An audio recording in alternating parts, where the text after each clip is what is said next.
تولد یک تجربه. در دنیای پیشرفته امروز یکی از شاخصهای توسعه یافتگی هر جامعه توسعه بهداشت است. پس از سالها تلاش و تجربه در ارائه کالاهای بهداشتی، همواره رؤیای ایجاد مجموعه‌ای کم نظیر را داشته ایم تا بتوانیم محصولات سلولوزی و بهداشتی را هرچه بهداشتی‌تر و منطبق با استانداردهای جهان تولید کنیم. محصولاتی که در بهداشت فردی و پیشگیری از بروز بیماری‌ها نقش مؤثری دارند. به باور ما محصولات بهداشتی و قابل اعتماد باید در محیطی بسیار پاکیزه و بهداشتی تولید گردند. کاتیا با چنین چشماندازی پا بر سه نهاد. همکنون به یاری یزدان و همراهی گروهی متخصص و بهره‌مندی از اساتید و پژوهشگران دانشگاهی، مجموعه‌ای کم نظیر با استانداردهای بین‌المللی را راه اندازی نموده‌ایم.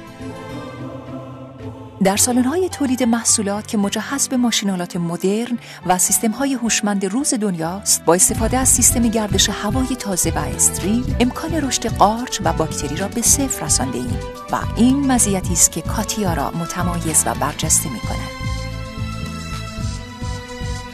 بهره‌مندی از کم نظیرترین آزمایشگاه‌های میکروبیولوژی و فیزیک و شیمی برای کنترل دائم کیفیت از دیگر امتیازات مجموعه می‌باشد.